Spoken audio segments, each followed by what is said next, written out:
અને બેઠકની અંદર આજે આપણે દરખાસ્તની અંદર 12 કામ હતા, 12માંથી એક મુલતવી કરીને બાકી બધા મંજૂર કરેલ છે. પહેલું જે આપણું કામ હતું ચોનની ટ્રી કટિંગનું, એને મંજૂર કર્યું છે. બીજું નિમેટાથી જે પાણી આપણે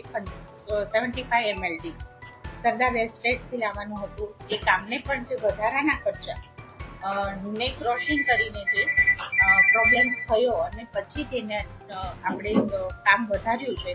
એ કામના વધારાના ખર્ચને પણ મંજૂરી આપી છે. સૌથી ત્રીજો આપણો પાનમથી આપણે લેતું પાણી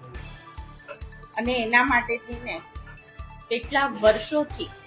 1971થી જે ઠરાવ અને કરાર થયેલો અને પછીથી જે રદ થયું અને વારાફરતી આજ ઉપરથી આપણને પેનલ્ટી, વ્યાજ, રકમ આ બધું જ થતા 5,233 કરોડ જેટલું વડોદરાને હર હંમેશ દર વર્ષે એક દેવું તરીકે બોલાવાતું હતું. અને સરકારશ્રીની આજે અમે ખરેખર એક આભાર વ્યક્ત કરી છે કે વ્યાજ અને પેનલ્ટી 4,193 કરોડ માફ કરીને વડોદરા મહાનગરપાલિકાને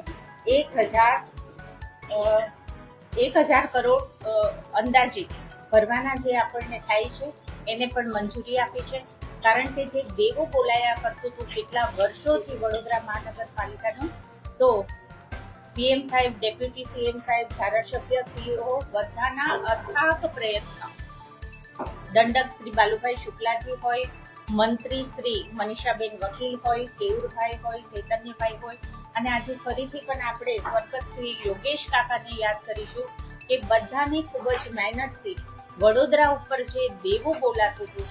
એ દેવામાં વ્યાજ અને પેનલ્ટીને બાદ કરીને સરકારશ્રીએ આપણને જે ફક્ત ને ફક્ત મુદ્દલ તમે ભરો એવું જે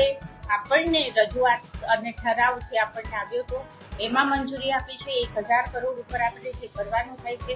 એમાં પણ સરકારશ્રીએ આપણને ખૂબ રાહત આપી છે. हमसे जुड़े रहने के लिए हमारे YouTube चैनल को सब्सक्राइब करें और नई वीडियो की नोटिफिकेशन के लिए बेल आइकॉन को दबाएं।